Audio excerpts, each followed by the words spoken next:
This is vintage. That was a good one. It was so good. It We popped love up. him. But here's why I was attracted to you initially. I don't know if I've told you this. You were one of the only people that I've seen interview Robert Greene that challenged him a little bit, besides your dad, which I got genetics, maybe. You challenged him, and it was really interesting to hear him because most people just sort of agree. Do you know what I mean? Yeah. Fair enough. Yeah, you were asking him questions that were just different than what he's normally asked. And so I'm like, who is this girl? And I come to do this whole deep dive on you. Anyway, here we are. That's so nice. That was I like him. I do like him. He's smart. Yeah. It's very smart. Yeah. Okay, so I feel like with you, we have to get the foundation of the way you grew up, because I've heard you say on podcasts you would be, and maybe I'm flubbing this, you'd be in the living room listening to your dad play piano. Is that true? Oh yeah, when I was little. So no, that was so I was born in Montreal and grew up a little bit in Boston when Dad went to Harvard or taught at Harvard. And yeah, at night I remember him playing piano. He's very good at piano. So what is your childhood like with having these two parents that are so smart? What was it like? Let's see. Well, I didn't realize... Was it realize psychological warfare the whole time? a little bit. Whenever we had a disagreement in the family, whether that was my brother or me or one of our parents, we'd have to sit at the kitchen table and then sort it out until we were done.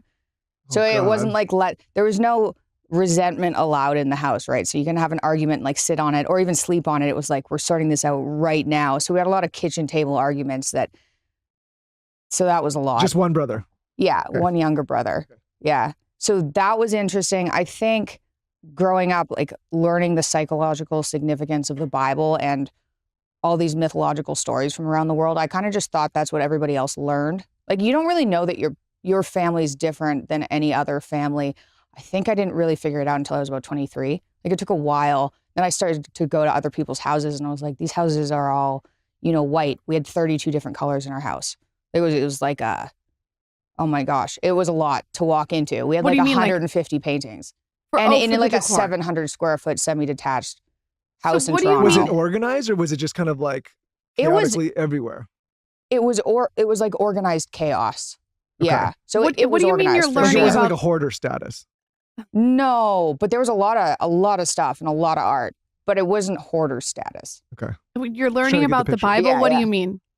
So at Christmas or I just remember sitting in the living room and Dad talking through mostly the Old Testament and how important those stories were from a psychological perspective. So Job was a big one. We went through Genesis, and I think I was only between the ages of 8 and 10 when we talked about all that stuff. So he treated us like adults from the time we were little kids. It was interesting. I came home from university one time and they had kind of changed my room a bit. They didn't change Julian's room, but they were now that we have more space, because the house was really small, they changed my room and they had put paintings of Lenin against the wall, where my bed was. And I woke up in the middle of the night and a painting of Lenin had fallen over on me.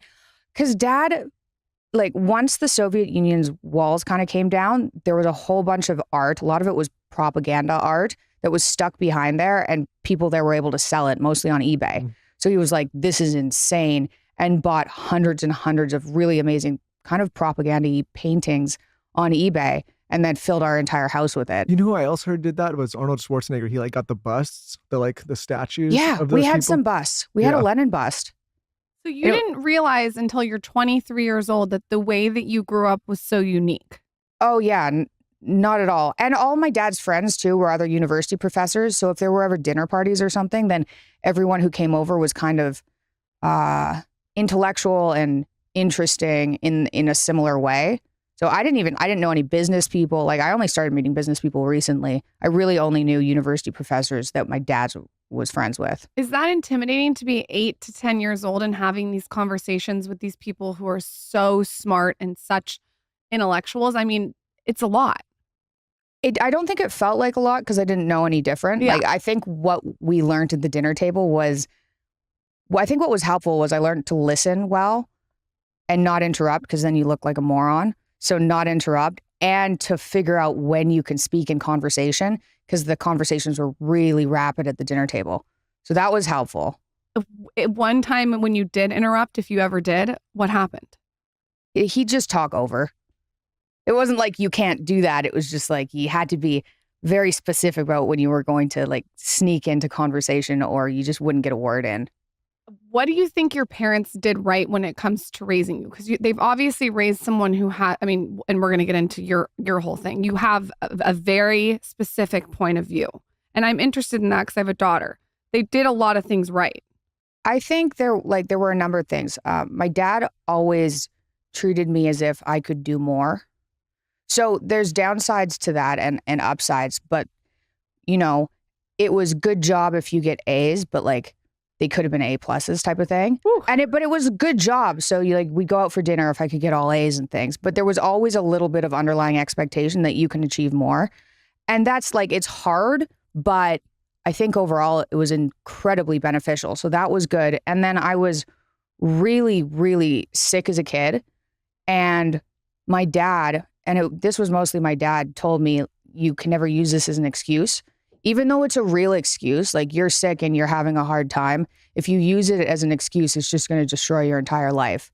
And I don't know how much of a role that played in me trying to figure out my health and get out of it. But those were extremely beneficial lessons. Well, I imagine you didn't look at it as a handicap then, right?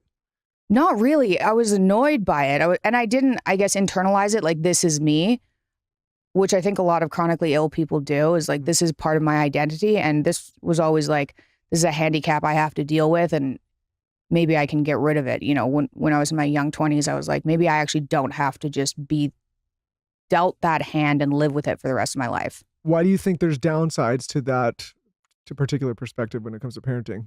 I think I know a lot of other really high achieving people that didn't get a ton of positive feedback as a kid.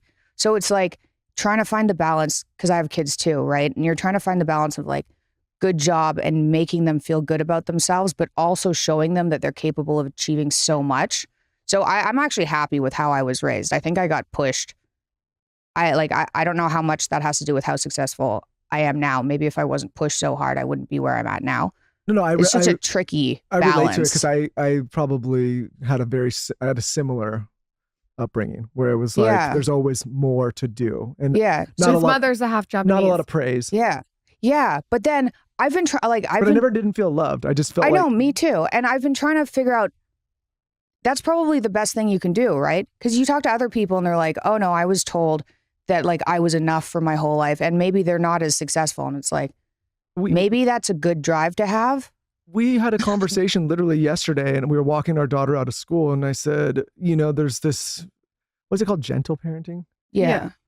Yeah, I think I don't know about that term. But I was like, I just was telling her, I said, you know, the problem with all of this and making people feel good all the time and making people feel safe all the time is that you get into the real world and you're not going to feel good all the time. And the world's a dangerous place. And there's real competition. And there's people that don't care about your feelings that are going to do whatever it takes.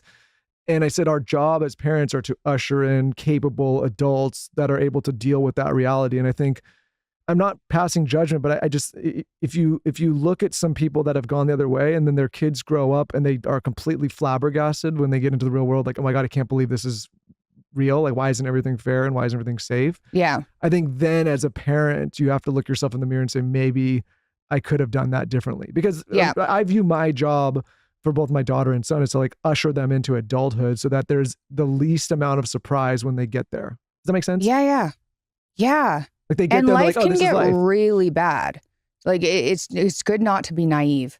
I like when I used to be when I was a kid, I used to get in trouble and we'd get in these fights and it was totally stupid. But I always was amazed and shocked when somebody would be in that situation and they would get hit in the mouth and they would be so surprised that that was the outcome that happened. And I would say, well, you know, if you put yourself in these You're not allowed to do that. Yeah, like there are no rules. Like, I can't believe there'd be this utter shock that like somebody did that to them. And I'm like, this is what reality looks like. Yeah. Right. And yeah. Do you get what I'm saying? Yeah. I got taught, this is funny too.